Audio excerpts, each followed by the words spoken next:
and welcome back for another Tool Time Tuesday. I'm Melissa Muir. Today I have another tool review for you that I'm kind of excited to show you. It is for Gwen Youngblood's Riveting Essential Tools. Now, this is a tool that I really did not think that I would have much of a use for. However, I love riveting, and so I was very excited for the opportunity to review this tool for you. I have been using it now probably for the last 3 weeks here in the studio, and I will tell you, I don't think I will ever do rivets again without using this tool. It has been a fantastic little system, so I'm very excited to show this to you. So let's take a look at it and see how it works and what's involved. So here we have the system. It comes in a box that's packaged like this, so this is the box that it'll come with. Now, depending on who you purchase this from, you may actually have a couple of different accessories that are additional. So what comes in the system, if you were to buy it through like Eurotool or Wubbers or anybody like that, then you are going to receive 3 punches, 3 different sized gauges, a small dapping block. Look how cute! Who wouldn't want that? Just for that, right? So, and then you'll also have a project book, which has a couple of different projects in here for you as well. So anyway, there are a couple of different types of ways to do rivets, and I'm going to show you a couple of them. Now, when I do a rivet, typically what I will do is I will have my metal, and then whatever else I'm riveting onto it, I'll stick my wire through a hole that I've created, and then I will just kind of eyeball it and cut off probably 1 to 2 millimeters on either side, and that gives me my metal to kind of flare, and then that will hold my stack together. But in doing that, I don't always end up with a very uniform look if I'm doing a lot of different things. In addition, it's also sometimes difficult to do a rivet when you have a balled up wire like this. And so what will happen is you'll end up flattening that and you lose that kind of a look. So that is one thing I've noticed. Now, another thing, we've got these punches here, and why do you need those? Because typically with a rivet, I use my riveting hammer. This is my favorite hammer, by the way. But I use this hammer to flare and smooth out my rivets and make them all look good. So why would I need anything like this? Well, Gwen wanted to be able to do some bezel settings, but she didn't want to do soldering. That was something that was new to her at the time. And so she came up with this system where she could buy little bezel cups. I can hold them here. Buy little bezel cups, put a hole into it, and you can kind of see that here, and then rivet it onto your back plate. So that's what I'm going to show you, is how to use these within the bezel cups. And I will tell you, it's kind of fun. So let me give you that demonstration and see what you think. Alright, so what I have here is I've got 2 earring frames that I have created 3 holes in each of them. Now in this case, I'm using 18 gauge wire. And the reason I chose 18 gauge is because I wanted to show you some stuff with fine silver, and I only have 18 gauge fine silver in my studio. So what I did was I drilled 18 gauge holes, and there are a number of ways that you can do that. You can do that with a hand punch that might be that size, or you can use a twist drill bit in your flex shaft or drill press or something like that. But I want my holes to be just big enough that I can insert my wire into that. And so that's why I have that. So what I'm going to do is, in each case of these earrings, I'm going to rivet on one of these little caps here at the end, right in the center of the bottom. And then the other 2, I'm going to take these fine silver wires that I have balled up, and I'm going to rivet them into place in the other 2 holes. But I don't want to lose that ball. I like the look of that ball. And that is where this little tiny dapping set is going to come into play. But let's talk a little bit really quickly about getting the settings just right for our bezel cup. Now, I told you the 18, 14, and 16 gauge were going to be kind of important, and that is because she has these thickness gauges already created for 18, 16, and 14 gauge wire. And what that's going to do is cut the exact amount of metal that you need to create that rivet and have everything held secure and look good and be consistent. So you'll notice that there are 2 of each of them, and that is because one is going to go underneath, and you'll notice that there are 2 holes here. Okay, this is if you've got a nice big flat surface, you can just lay your piece right on that center hole. And then I'm going to take my top one and place it on top of this as well. And then what you do is you insert your metal, or in this case, your wire, I'm going to insert my riveting wire all the way through, and it's going to go down to the block. Now, because we have that spacer here, it's also going to cut the right length of metal on the back side as it is on the top side. Now, in this case, I want to use a bezel cup. So I need to account for the thickness of that material. And so instead of using the 18 gauge, I am going to use the 16 gauge. That's going to give me just a little bit more material because it's a little thicker than our 18 gauge gauge. So what I'm going to do is I'm going to make certain that my wire hole is directly over this center hole here. I'm going to take my wire, well, first I'll place this gauge on top of that one. Insert my wire here, make sure that it goes through. So now I'm down to the bottom there. Take my wire cutters, place it directly on top of this and just clip. And when I take this off, I now have enough material here that I should be able to take this little bezel cap of mine, put it on top. Easier said than done, especially when you're doing a video.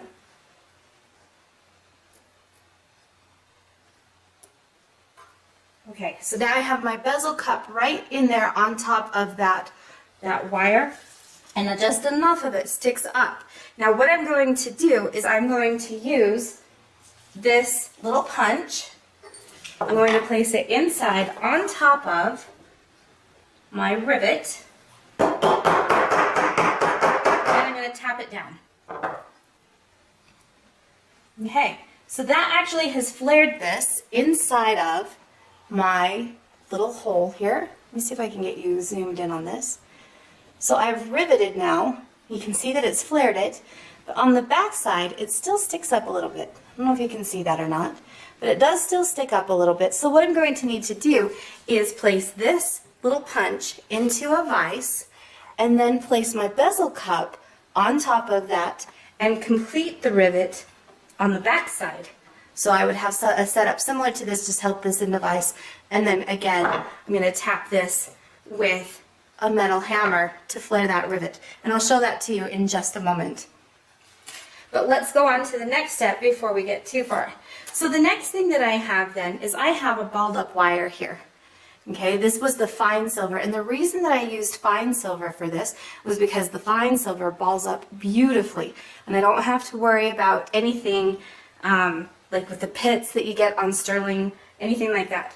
So what I'm going to do is I want this ball on the top, so I insert the ball so that it sits on the top, the wire comes through, and what I'm going to do, I'm going to use this little block here, the little dapping block. I'm going to place this ball right into the smallest dap or dome here. I'm going to zoom in on this for you just so that you can see this a little better. So move these out of the way.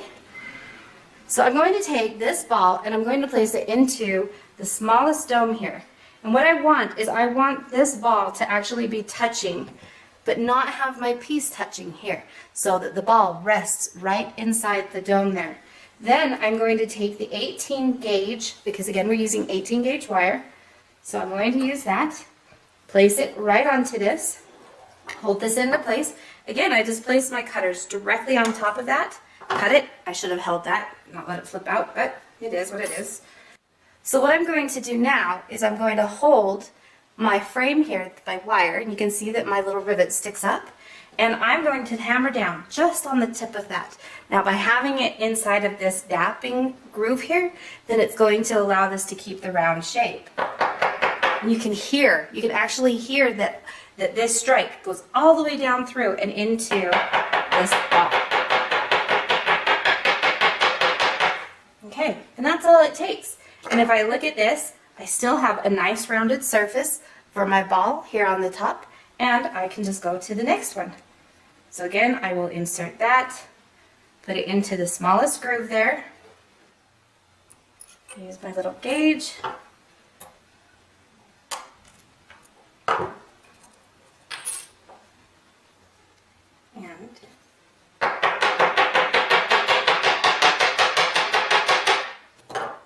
and there are the two pieces on my piece.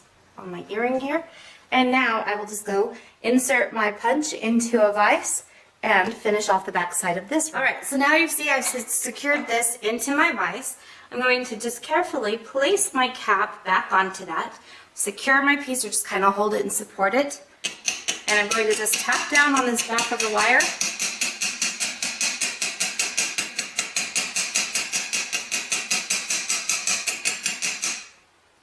And now my rivet is secure.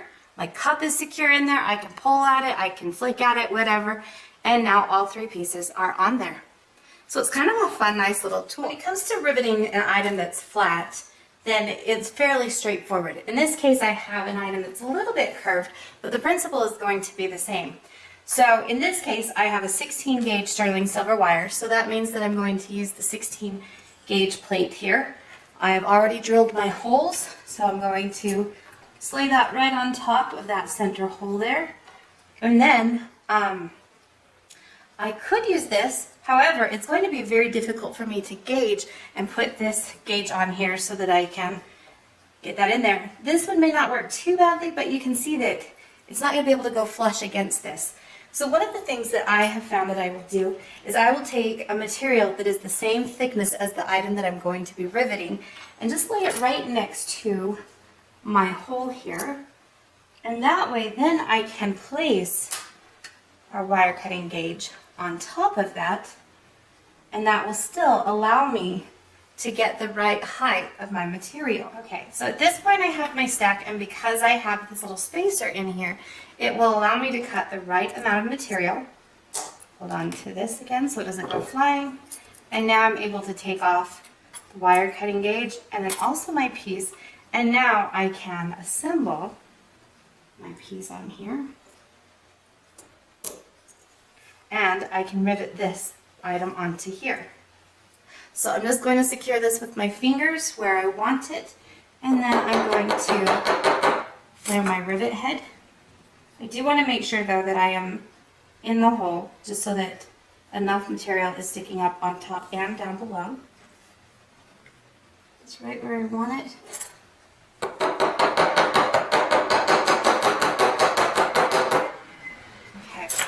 Now, as far as being able to rivet on the back side of this, because of course I need to flare that, I will put a dap onto my vise, or into my vise, place this on top of my dap and rivet this side. Now obviously if this were a flat piece of metal, that would not be necessary, because then all I'd have to do is just flip that over.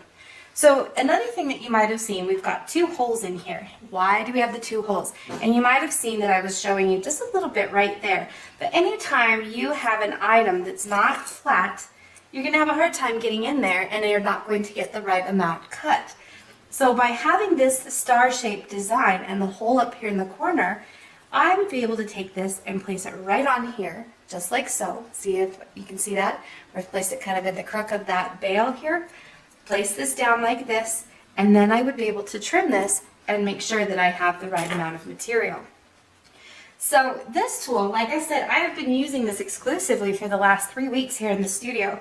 And you can see here's another one that I've done. And this time I left the bail kind of loose. So all I did was just not rivet entirely flat when I flared the rivet ends, and that allows me to have movement in this particular pendant. But the one thing that I really, really like about this that I've not had before, as I've just been eyeballing this, is all of my rivet heads are now quite consistent. And I love that.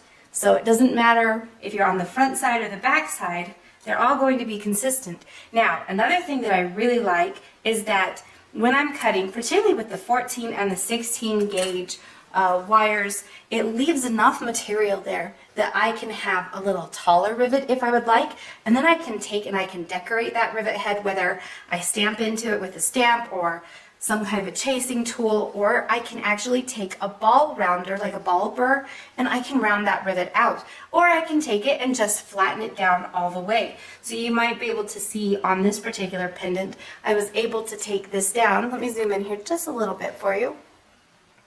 I was able to take the rivet down pretty far, and then I just kind of rounded the edges by using this riveting hammer. This hammer, by the way, is out on my shop. I love this little thing, and this is what I do most of my rivets with. But because it has a nice little rounded face, I'm able to come in just around those edges. It doesn't matter which side I do it on. And I'm able to get a nice dome that has a beautiful little hammered texture.